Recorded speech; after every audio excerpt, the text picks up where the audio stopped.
Well, this is kind of crazy.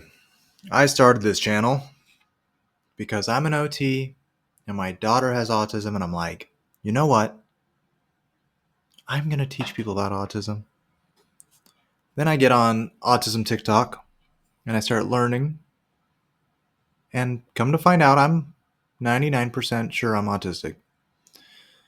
So I took the online quizzes, and lo and behold, very.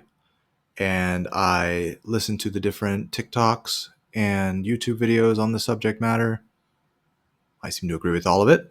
And so I took some notes here as to like reasons why I would be or would not be autistic. So while I'm not diagnosed, my routines. I'd rather rewatch the same shows than watch new shows. I've really, really tried as I've become an adult to try and watch new shows. And yet, there's like 5 shows that I like. And I'll keep rewatching them because they're good. I'll play the same video game over and over. I've had a love relationship with this game called Overwatch for 9 years, and before that it was Call of Duty for about 9 years, and before that it was RuneScape. So I've literally been like dating these different video games throughout my life, and I just don't think about like even why would I play a different game. And I didn't know that that was a thing of routine. Like I just assumed routines always meant that like the same thing every day. But no, apparently it also means if you were to like to do the same things over your life, routines. Same foods. The other day, I was mad upset because my wife wanted to go to this Chinese buffet. I tried to be a good trooper. I said, yeah, let's go. Let's have fun. The food sucked. It wasn't Panda Express. The orange chicken was not my Panda Express orange chicken. Right. So that's an autism trait, being that I didn't like the change of the food. So, friends.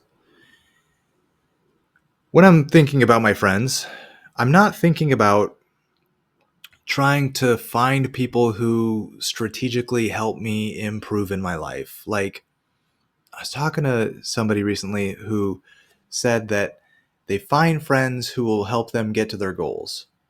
Now, to me, that sounds like manipulation. That doesn't sound like friendship.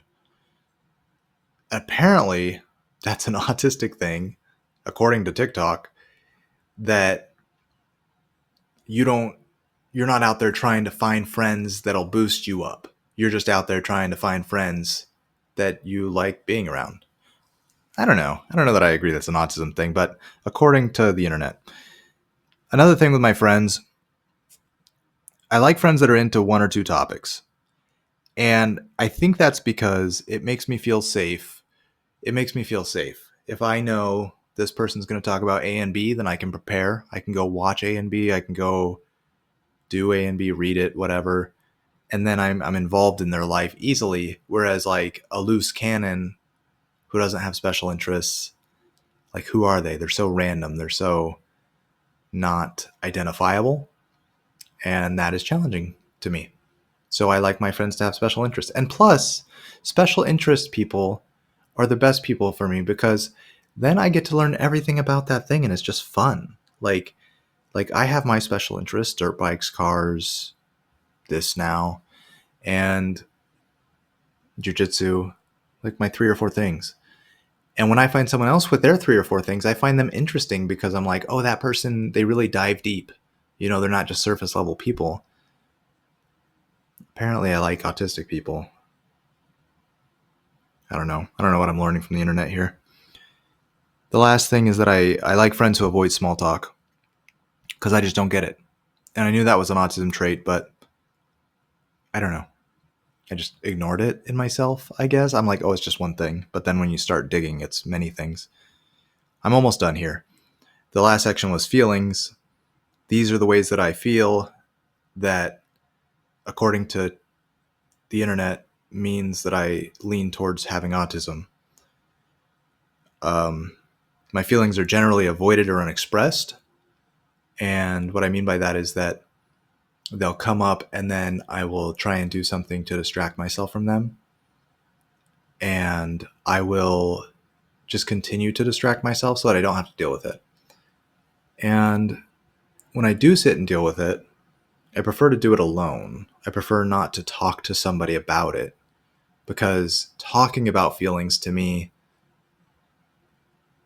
isn't feelings, right? I don't know if that's black and white thinking, but to me, feelings are feelings, thoughts are thoughts. So why are we thinking about our feelings when you could just feel your feelings and allow them to pass and then move on? But then we just said, I don't know, I'm not great at feeling my feelings. So there's the rub, right? That's why I get trapped in these loops. But thanks to one of my TikTok friends, they said, just sit in it, stare at a wall, don't talk to chat, straight up, just sit in your feelings. And that has been quite good so far. So thank you for that. I forgot your name, but thank you for that. All right. So those are the reasons that the internet would say that I have autism. And again, I started this channel for my daughter because I'm a therapist and she has autism, and just teaching what I've learned and how to treat it. Coming to find out, it just presents differently in adults, especially adults who are raised in a very like 1950s era household, right? A very much like I would have these meltdowns. My parents would just lock me in my room. It's not because they're bad parents. It's just kind of the vibe back then. They were watching Dr. Phil. Okay, they had stuff to do, and it turned me into who I am now. And I am very curious. Had I applied the way that I treat my kids to younger me, what things that happen in my life currently would not be an issue? I don't know. I hope you enjoyed the reflection. Goodbye.